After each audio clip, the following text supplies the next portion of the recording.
Bonjour à tous et à toutes, ici Nicolas de Montréal. On est mardi et c'est officiellement l'hiver à Montréal. Comme vous voyez derrière moi, cette nuit on a eu notre première tempête de neige. Et tout d'un coup, les rues sont pleines de neige et c'est officiel. C'est une saison que j'aime et que je n'aime pas en même temps. J'aime l'aspect d'être confortablement dans mon petit cocon, comme ici, là, chez moi. Surtout maintenant, mon appartement est extrêmement confortable. Ça n'a pas toujours été le cas. Mon ancien appart était froid. Les planchers étaient congelés. Et je devais avoir 3 paires de bas, une paire de sandales. Et parfois, il fallait que je me couche dans mon lit pour avoir chaud. Je suis chanceux ici. Le chauffage fonctionne très bien. Et c'est un moment confortable. Et c'est magnifique aussi. Je peux voir Montréal de mon 29e étage. Et c'est très inspirant. C'est très beau. Tantôt, je suis allé écrire un peu mon journal. Je vous en parle beaucoup. Mon journal est extrêmement présent en ce moment dans ma vie. Ça n'a pas toujours été le cas. J'ai comme des cycles. J'ai des moments où j'ai moins besoin d'écrire. J'ai des moments où, au lieu d'écrire, je faisais de la peinture. C'est ce qui fait que j'ai un grand trou.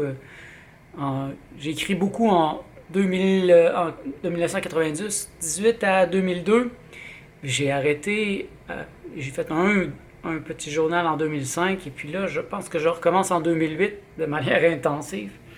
Ça a été beaucoup à des moments où j'étais célibataire, où une compagne m'avait laissé. Donc c'était un moyen pour moi de rester sain d'esprit et de retomber sur mes pieds. Présentement, je peux pas dire que ma compagne m'a laissé. Ça va très bien avec Martha. Ce qui est difficile pour moi présentement, je dirais, c'est l'aspect de me donner un être, de vivre d'une autre manière. Ça m'oblige à me regarder tel que je suis, à regarder le monde. C'est facile de regarder le monde d'un aspect critique parce que, d'une certaine manière, je peux dire que ce n'est pas moi. C'est le monde qui est imparfait, mais si je fais un travail sur moi-même, là c'est difficile parce que c'est de moi dont il est question. Pourquoi je n'arrive pas à me laisser être 100% du temps? Mais c'est le genre de questions que je dois répondre parce que pratiquement personne ne s'intéresse à ça dans notre société, sur la Terre. Il y a très peu d'êtres illuminés sur la Terre. Donc je suis laissé à moi-même. Et je dois dire que la semaine passée, j'ai fait une vidéo qui s'appelait La nutrition spirituelle, technologie du futur. Et j'ai commencé à la poster sur Facebook, sur des réseaux sociaux. Et je dois dire que ça l'a pas laissé les gens froids. Dans un sens, ça pourrait être un moment difficile pour moi parce que je me suis fait bloquer sur plein de groupes. Il y a des gens qui ont effacé ma publication sans même la regarder. Je me suis fait traiter de gourou, je me suis fait traiter de clown. Et en même temps, je trouve que c'est très bien parce que je touche un point sensible. Parce que si je disais quelque chose qui n'est pas très important, ça passerait inaperçu. Comme c'est arrivé pour certaines de mes vidéos. La majorité des gens les voient même pas. Ah, mais là, j'utilise des termes intéressants. Hein? Nutrition spirituelle, l'immortalité, l'absolu. Être un super conducteur du divin. Et là, ça choque. Et pourtant, je pourrais m'attendre à ce que la communauté végétalienne soit ouverte d'esprit, mais en vérité, il y a beaucoup de gens très fermés. C'est un microcosme du monde. Et je me rends compte, je le savais déjà, mais ça me confirme que beaucoup de végétaliens, de véganes, ils sont très politisés. Donc, c'est un mouvement politique. C'est très matérialiste. J'en ai même entendu dire qu'il fallait sauver les animaux. Ça, c'était plus important que d'être en santé soi-même. Donc, Ils vont manger beaucoup de comfort food, de la nourriture commerciale végétalienne. Bon, ils veulent sauver les animaux, mais ils se sauvent pas eux-mêmes. Ils ne sont pas importants. J'ai réellement vu cette phrase passer à quelques reprises. Donc pour eux, c'est plus important de sauver le monde. Mais moi, j'arrive avec un discours qui ramène vers moi. En fait, je suis plus important. Je suis le centre du monde. Je suis le créateur de la réalité. Si moi, je ne suis pas en santé, comment je peux demander au monde d'être en santé? Donc je sais que je touche un point sensible, que la nutrition, en réalité, dans notre société, c'est réellement ce qui nous rend malades. Et si je n'examine pas ça, si je ne fais pas un travail sur moi-même par rapport à mon alimentation, personnellement, je ne vois pas qu'est-ce qu'il y a de ridicule à vouloir être le plus en harmonie possible, à être le plus divin possible, à être le Dieu vivant.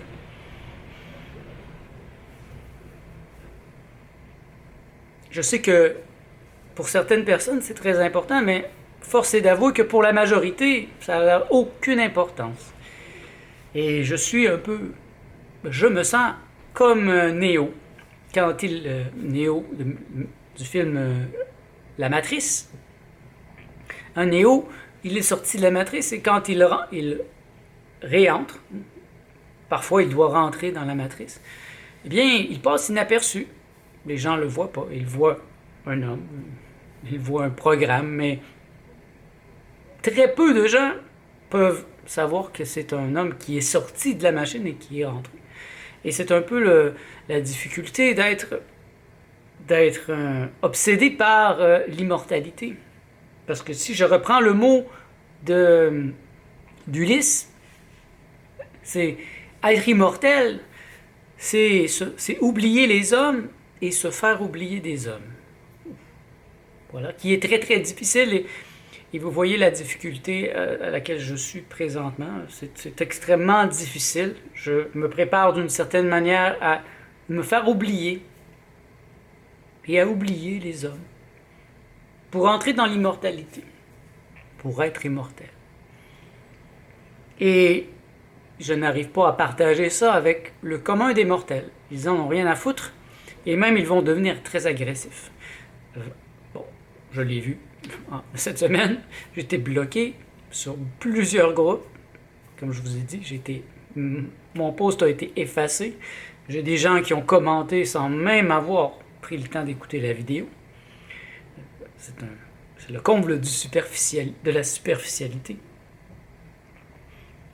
Et mon obsession, c'est de me donner un être. Et de le laisser grandir et d'être le je suis. C'est extrêmement présent. Et Gabriel Coussens revient sur l'idée d'être complètement obsédé. Que ça fasse même mal. Tellement mon désir d'union avec Dieu est profond et fort, que ça fait mal, que je ne peux plus penser à autre chose. Et je peux dire que j'y pense beaucoup. Et que oui, ça me fait mal par moments. J'ai l'impression de m'enflammer comme un vaisseau spatial qui rentrerait dans l'atmosphère de la planète Terre. Il y a une friction. Et c'est ma personne qui ne veut pas laisser la place à l'être. Il y a des moments où je suis complètement, mais parfois, ma personne revient à la charge. Et là, elle ne veut pas, elle a des peurs. Ma personne, c'est Nicolas Lehoux, le programme. Je suis beaucoup plus vaste que ça. Mais c'est un peu comme le tyran. Nicolas Lehoux, l'ego, la personne. C'est le tyran domestique qui par moments revient à la charge et me ramène dans le monde, me ramène dans mes angoisses, mes peurs, mes insuffisances. Et ces temps-ci, je travaille beaucoup sur l'acceptation, l'intégration de ce que je suis vraiment, c'est-à-dire de faire la paix avec mon passé. Je suis en paix avec moi-même, mais je ne suis pas nécessairement en paix avec tous ces gens qui sont partis de ma vie. J'ai des fantômes, si on peut dire. Des amis qui m'ont laissé. Des femmes qui m'ont laissé. Parfois, je ne sais pas trop pourquoi. Parfois, j'ai une idée, une vague idée. Et ces gens sont disparus. Parfois violemment, parfois peu à peu, tout doucement. Comme un plaster qu'on enlève doucement et ça fait tellement mal à chaque fois qu'il y a un petit poil qui reste, qui décolle. Mais c'est la même chose. J'en suis là. Mais si je veux être, je dois être dans le ici maintenant. Je dois vivre ici et maintenant. Et la souffrance humaine, eh bien, elle est générée par cette insuffisance de la personne de vivre dans le ici maintenant. Je reviens sans cesse dans mon passé. Je revisite ces amitiés. Pourquoi ils m'ont laissé? Pourquoi ils ne veulent pas être mes amis? Pourquoi ils ne veulent pas me parler présentement? Pourquoi? Qu'est-ce que c'est ça? Qu'est-ce que j'ai fait? Alors que c'est pas si important. En réalité, si je me place au niveau de l'être, eh bien, chaque chose est à sa place dans ma vie, réellement. Les personnes qui doivent être dans ma vie le sont présentement, ceux qui ne doivent pas l'être. Ils sont passés à côté, ils se sont éloignés.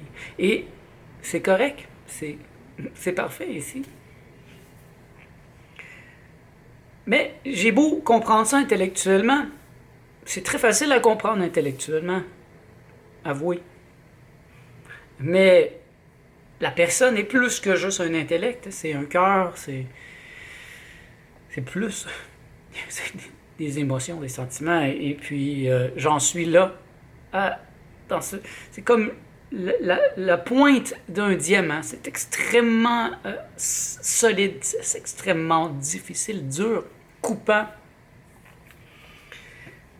Et je sais très bien que si je ne fais pas la paix, si je ne laisse pas aller ces gens, si je ne les laisse pas aller, mais au niveau du cœur, parce que je les ai bénis, je les bénis à tous les jours, avec mon intellect, mais mon cœur est humain et il a de la difficulté à laisser aller.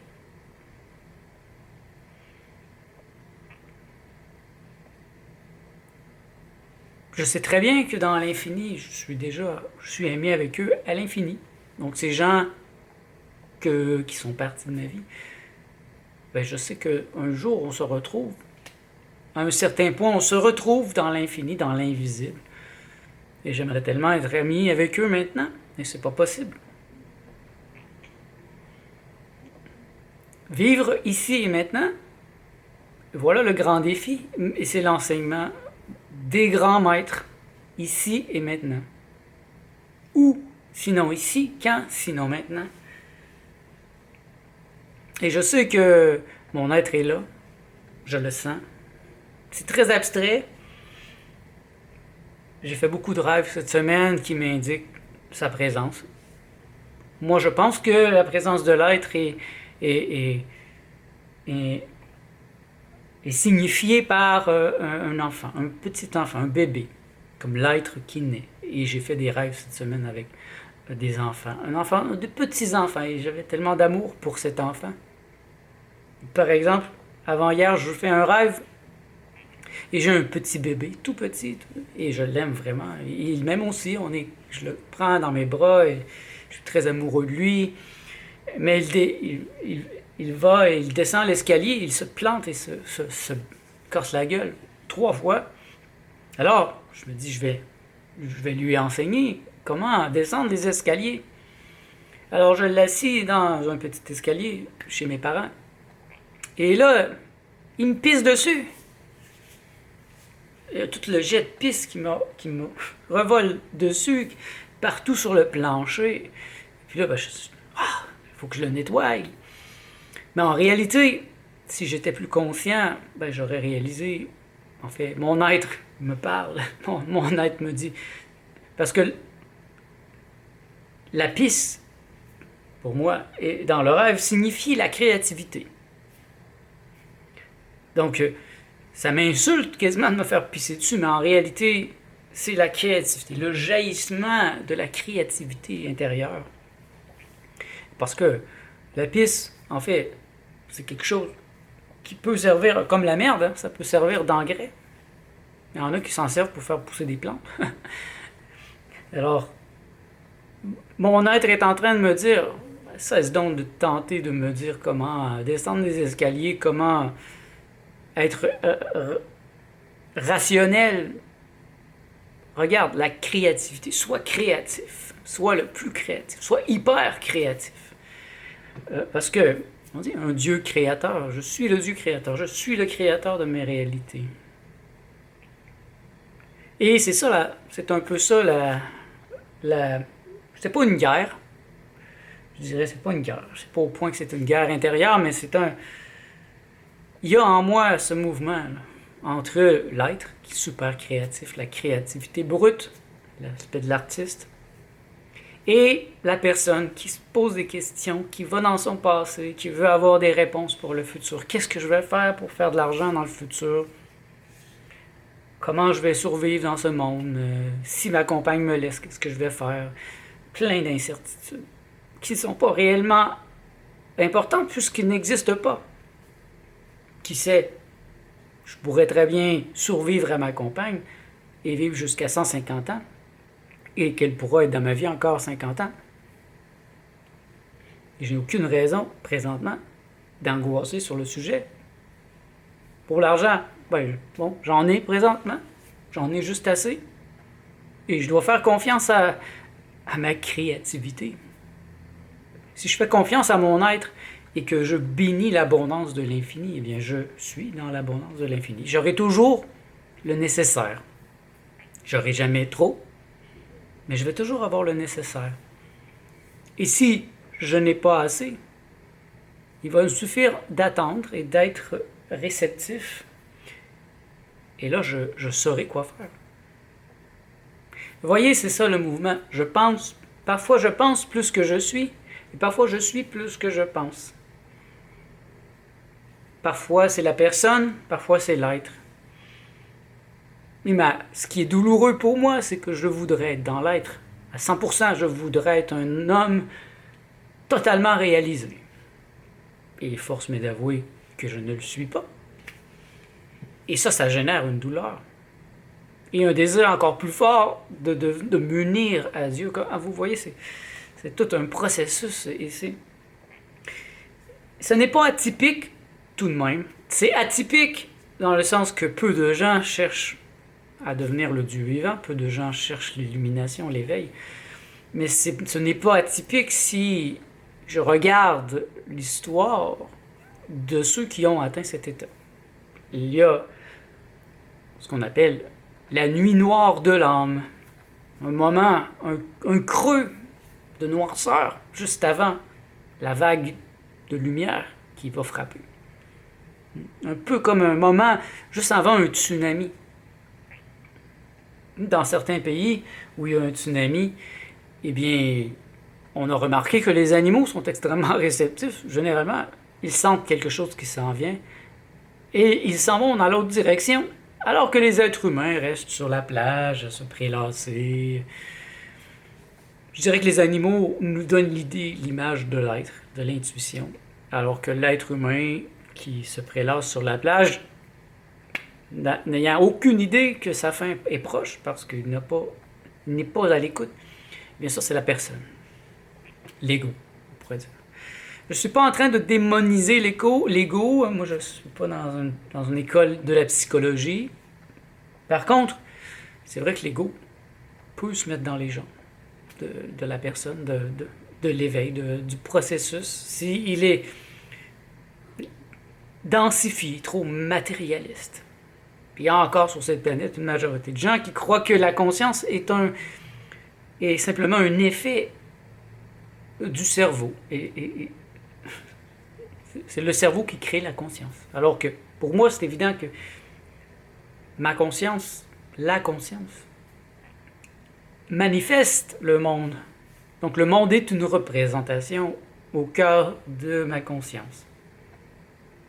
Et même Nicolas Lehoux, la personne, ma personne, est une représentation je pourrais dire Nicolas comme représentation. Nicolas comme représentation est en train de vous parler, vous en tant que représentation.